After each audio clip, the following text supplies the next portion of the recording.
Hey guys, welcome back to my channel. तो दोस्तों, आज हम एक्सप्लेन करने वाले हैं एक ऐसी हॉरर मूवी जिसका नाम है द स्टेज, जो कि ब्रिटिश हॉरर थ्रिलर मूवी है जिसको नैथानियल मैलाली वाइट ने डायरेक्ट किया है, जो कि उनका डायरेक्शन डेब्यू है। और मूवी आपको जरूर पसंद आने वाली है। और यदि इस मूवी को देखना भी है तो नेटफ्लिक्स में देख सकते हैं। तो चलते हैं बिना किसी देरी के मूवी की ओर। तो स्टार्टिंग में हम देखते हैं कि यंगर एज की लाइट ऑन ब्लैक शेरल बेक को, जो बहन से अपनी बात कर रही होती है और वो कुछ टेंशन में और परेशान सी होती है। उनको पैसों की बहुत तंगी थी, जिससे यहाँ वहाँ से पैसे अरेंज करने की कोशिश करती है। उसने अपने करियर में काफी अच्छा काम किया था, फिर भी उसकी ग्रोथ नहीं हुई थी। उसके बच्चे भी हैं और हस्बैंड भी है जो बहुत ज्यादा व्यूज है, जिससे वो परेशान होती है। फिर एक कड़ा फैसला लेती है, एक नोट फ्रिज में लगाती है लिख करके एक मैग्नेट के साथ, और फिर घर से निकल जाती है। पहले कुछ पल अपना चेहरा आईना में भी देखती है। अब कई साल बीत जाते हैं और हम देखते हैं कि न्यू को, जो कि काफी सक्सेसफुल, अच्छी खासी पैसे वाली अच्छी हस्बैंड और 2 प्यारे बच्चे के साथ अपनी लाइफ स्पेंड कर रही है। और वो न्यू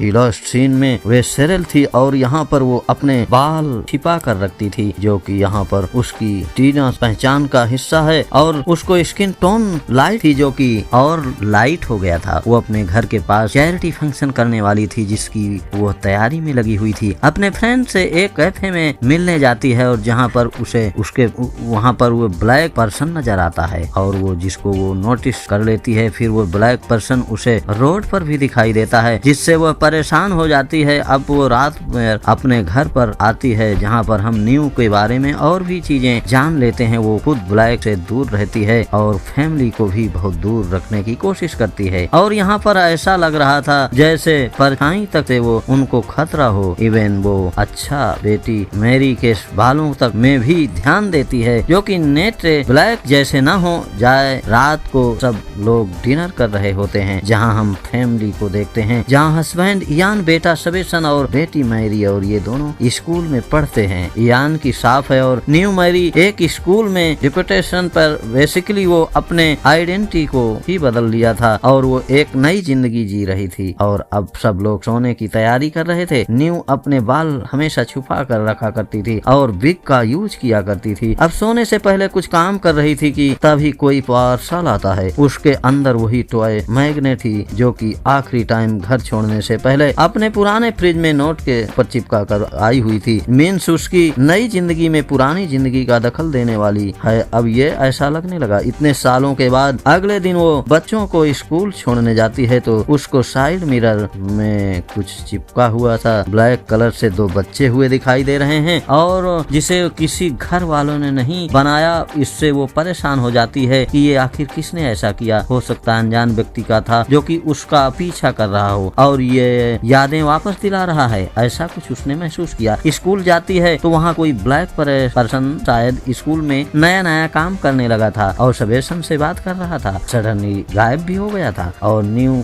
अपने बच्चों को, अपनी फैमिली को ब्लैक से दूर रखती थी, इसलिए वो इस चीज से काफी परेशान हो जाती है। खैर, अब कुछ देर के बाद चैरिटी फंक्शन के लिए बच्चों को म्यूजिक की तैयारी करवा रही होती है और देखती है कि सबेसन स्कूल के बाहर ओट के पास जा रहा था। उसको पीछे से जाती है तो देखती है कि वो स्मोक कर रहा था। न्यू को यह लगता है कि वो उसके साथ होगा, जो स्मोक उसको दी होगी, लेकिन सबेसन इस पर मना कर देता है और कहता है वो खुद स्कूल आया है। लेकिन न्यू उसकी बात पर यकीन नहीं करती और उस पर काफी गुस्सा करती है और परेशान हो जाती है। अब वो मैरी को स्कूल से ले करके जा रही होती है। सबेसन का आज मैच था तो वो स्कूल पर ही रुक जाता है। और तो मैरी को घर ले जाते हुए न्यू के हेयर में खुजली होने लगती है और रास्ते पर कोई ब्लैक गर्ल दिखाई देती है। इससे वो काफी परेशान हो जाती है और उसे कार मिरर में भी अपने यंगर एज की विजन आने लगते हैं, जिससे वह काफी डर जाती है और उसका एक्सीडेंट होते होते बचता है। अब रात को वो अपने घर पर इयान और फ्रेंड के साथ बात कर रही होती है कि तभी उसे घर के बाहर वही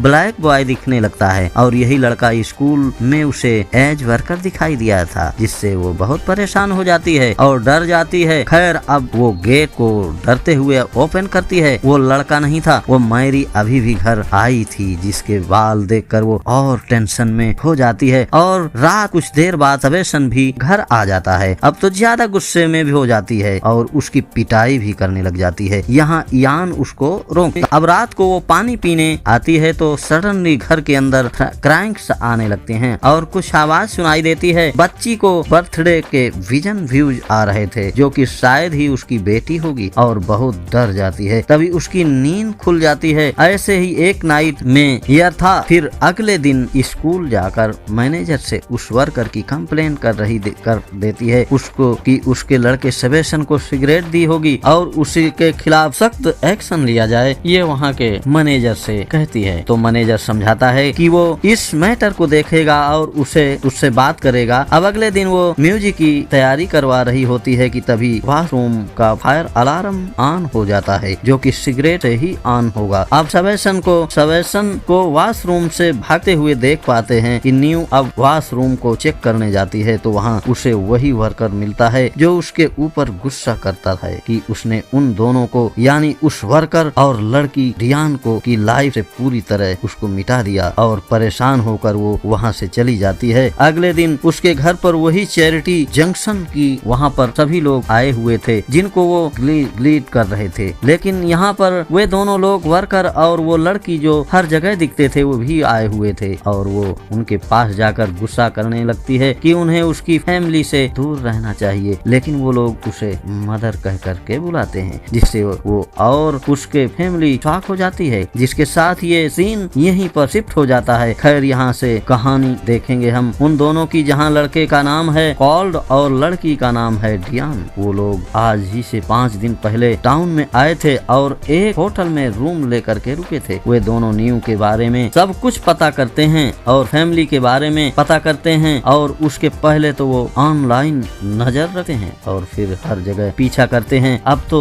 वो लोग उसका एड्रेस पता कर लेते हैं और दोनों बच्चे से दोस्ती भी करते हैं। डियान मैरी से कॉल्ड और सेबेस्टियन से फ्रेंडशिप करके करीब आता है। डियान यहाँ यान की शॉप में जाकर ज्वाइन कर लेते हैं और कॉल्ड स्कूल ज्वाइन कर लेता है जो चीजें हमने अभी तक न्यू के बारे में देखी थी कि कैसे सब कुछ किया और कैसे दोनों बच्चों से दोस्ती किया और इतने करीब आए। अब हम कॉल्ड को देखते हैं कि जो पुराने पिक्चर देखते हैं जिसके अंदर न्यू यानी कि सरल उनको साथ ही रहती थी उनके वो दोनों बच्चों से वो और दोनों बच्चे उसे बहुत प्यार करते थे, लेकिन उसका हस्बैंड जो है ना अभिव जी था जैसा कि पहले सीन में दिखाया गया है और चीजें थोड़ी बिगड़ने पर सरल घर से भाग गई और अपने बच्चों के बारे में सोचा तक नहीं। अब एक दिन डियान मैरी को रूम पर बुलाती है और वही सेम डे कॉल्ड मैच के बाद सेबेस्टियन के साथ टाइम स्पेंड करता है और ये वही दिन था जो कि हमको दिखाया गया था और उससे पहले कॉल्ड ने सेबेस्टियन को स्मोक कराई थी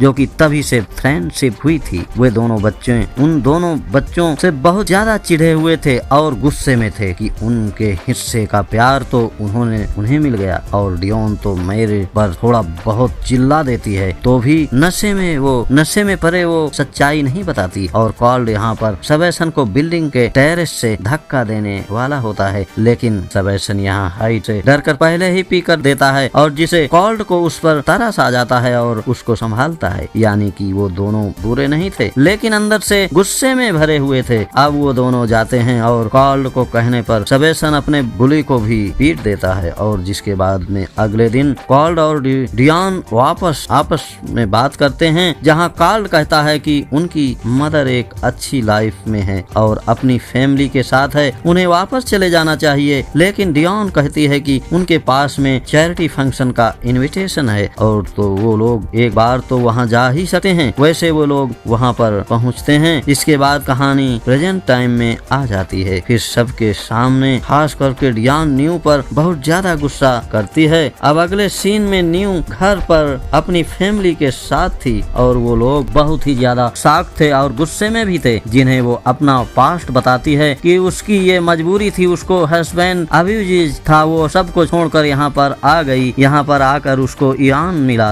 और उसकी शादी हुई और बच्चे हुए और वो लोग उस पर भरोसा करें वो सब कुछ ही कर देगी। जिसके बाद अगले सीन में वो उन दोनों से मिलने जाती है जहाँ पर वो उनसे बात करती है। वो अपने किए की माफी मांगती है और कहती है कि वो ऐसे उन्हें नहीं छोड़ना चाहती थी, इसलिए उन्हें आंटी के भरोसे उन्हें छोड़ दिया था। वो कहते हैं वो आंटी ने कुछ ही दिन में उन्हें छोड़ दिया था। अब न्यू उन्हें कुछ पैसे देती है, वे लोग अब वापस चले जाएं, तब तक वो यहाँ चीजें को ठीक करने की कोशिश कोशिश करेगी, जिस पर वो मान जाते हैं और थोड़ा खुश होते हैं कि उनकी माँ उन्हें एक्सेप्ट करने की बात कर रही है। अब रात को न्यू घर पर आकर अपने फैमिली से बात करती है और कहती है कि उसने चीजें ठीक कर ली हैं और वो वैसे ही पैसे देने की बात को नहीं बताती कि हमने पैसा दिया है। उसके बच्चे उसको चाहते थे, यान उसको चाहता था और वो लोग अच्छे से रिसॉल्व करने की बात करते थे कि उनको फैमिली में दूरियां ना आए और सब कुछ अच्छा ही रहे। इवन न्यू भी उन बच्चों को दूर भेज रही थी, जबकि यान और बाकी 2 बच्चों को उतनी ज्यादा प्रॉब्लम थी भी नहीं और वो तो उन्हें सपोर्ट तक करने की बात कर रहे थे। और यहाँ पर हम न्यू के बारे में एक बात समझ पाते हैं कि उसके अंदर सोचने और खेलने की क्षमता बहुत कम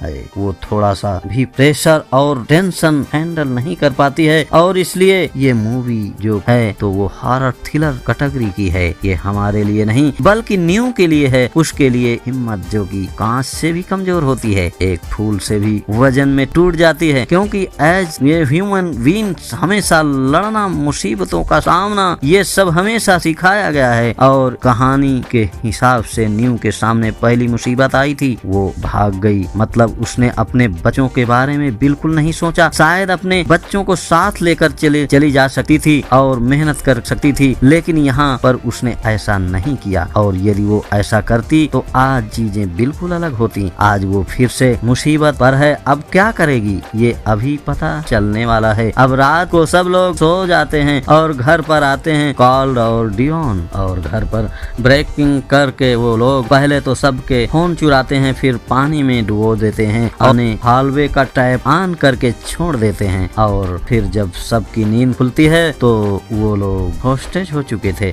आज डियान का बर्थडे था और यहाँ वे अपना बर्थडे मनाएगी और उन दोनों से सभी लोग डर जाते हैं। वे दोनों सबसे खाने के लिए पूछते हैं कि कौन क्या खाएगा और एक रेस्टोरेंट से ऑर्डर करवाते हैं, लेकिन वो बंद था। किसी और फूड डिलीवरी का वो यूज करते हैं। अब सबसे बात करने लगते हैं, तभी सब उनसे डर रहे थे। न्यू उनसे बात करने की कोशिश करती है लेकिन नहीं मानते। कॉल्ड यहाँ यान पर अटैक ही कर रहा है, जिससे उसे थोड़ी चोट भी आ जाती है और सब बहुत ज्यादा डरने लगे थे। अब सबसे पहले मैरी को बर्थडे सॉन्ग गाने को बोलते हैं, लेकिन डर के आगे कुछ करेगा इंसान। खैर वो लोग फन गेम करने को बोर्ड में गेम बोलते हैं। सब लोग गेम खेलने लगते हैं और अब न्यू इस सिचुएशन को एक्सेप्ट कर जिससे स्मार्टली डील करने लगती है। गेम खेलती है, सबसे बात करती है, उनके डर से लाइट से करने की कोशिश करती है। अब कॉल्ड यान को जिम रूम में ले जाता है और उसे लिफ्ट करने लगा है, जो लिफ्ट कर भी नहीं पा रहा था। सभी लोग डर के मारे हाल में बैठे हुए थे और सब जगह पानी भर रहा हुआ था, जो कि इसलिए था कि कोई जल्दी भाग भी ना पाए। फिर तभी वहाँ फूड डिलीवरी पर्सन भी आ जाता है और न्यू डिलीवरी लेने चली जाती है, जो कि खाना लेकर उस लड़के को रुकने को बोलती है। तो फिर उसको टिप दे पाए और शायद से हेल्प मांगेगी या हेल्प बुलवाएगी। खैर वो अपने रूम में अपना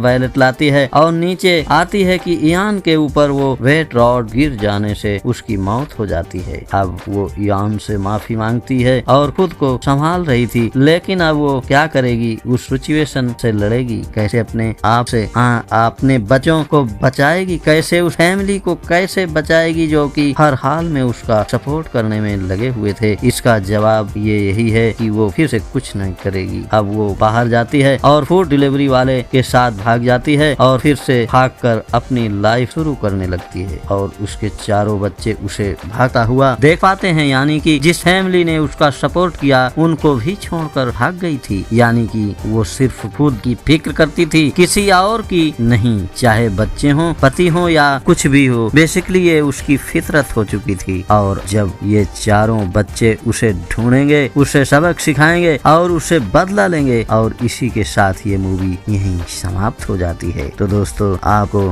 अपनी राय कमेंट बॉक्स में जरूर दीजिए और इस तरीके से मूवी समाप्त होती है। Thank you.